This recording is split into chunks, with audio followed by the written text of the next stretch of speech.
Bonjour à toutes et à tous et bienvenue dans le magazine Macom Sungo.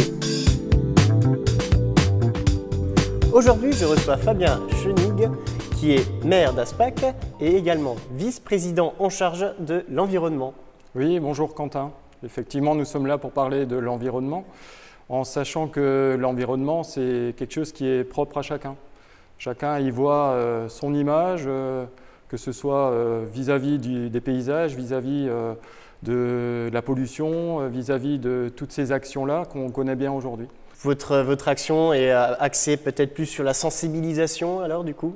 C'est-à-dire que l'action de la communauté de communes Sungo est encadrée par différents plans. Nous avons notamment le plan climat que nous portons maintenant depuis la dernière mandature. Nous l'avons élaboré ensemble avec des citoyens, avec des conseillers municipaux, des conseillers communautaires.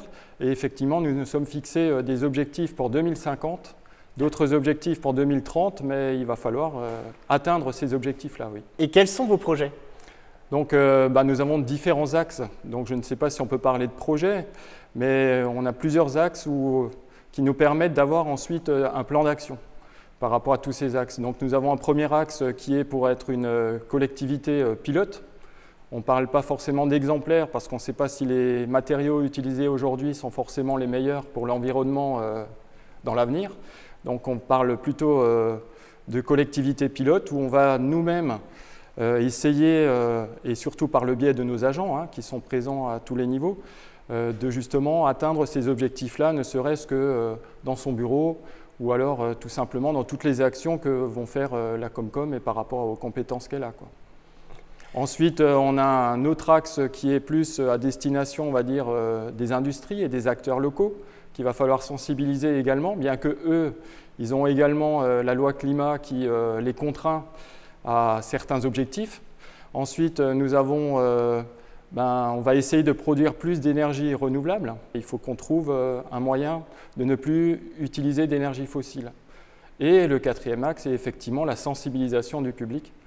Et ça, c'est des actions que l'on fait régulièrement. Et là, je suis en train d'en faire une, justement. Ouais. Concernant votre action dans les conseils de la Comcom, avec les différents élus, vice-présidences, on sait que chacun est plus ou moins déjà sensibilisé à la question de l'environnement. Donc, qu'est-ce que vous apportez justement ?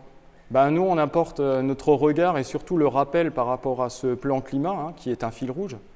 Tout simplement, il faut que tout le monde l'ait en tête. Et il faut savoir que l'environnement est omniprésent. C'est-à-dire que chaque vice-président, à un moment ou à un autre, va devoir parler de l'environnement. Donc il faut travailler avec tout le monde, que ce soit l'eau que vous avez vue, l'assainissement, où là on est aussi dans ce contrat de territoire au climat, qui est également un plan que nous portons, et qui parle de ce grand cycle de l'eau. Donc ils sont sensibilisés très largement. La valorisation des déchets, c'est le quotidien de tout le monde, et on a justement un vice-président qui est très actif sur le sujet. Ensuite, on peut aller vers le tourisme, où là on parle de nos paysages, tout simplement, et l'amélioration des paysages fait aussi qu'on doit être en dialogue permanent avec nos agriculteurs, parce que ça, c'est leur outil de travail. Et en même temps, nous avons des touristes qui viennent, ou même les habitants qui veulent profiter de très beaux paysages. Donc il faut trouver un juste milieu entre un outil de production et un outil de loisir. En quelques mots, quels sont les grands objectifs que vous fixez ? Les objectifs, c'est de diminuer un maximum les gaz à effet de serre, de diminuer les polluants, tout simplement, et surtout d'augmenter toute la filière énergie renouvelable pour avoir justement une énergie plus verte et plus acceptable, et surtout qui soit acceptée par l'environnement. Merci à vous d'avoir pris le temps de répondre à mes questions. Et quant à vous, je vous donne rendez-vous pour notre prochain magazine qui portera sur le thème du patrimoine bâti. Allez, à tout bientôt!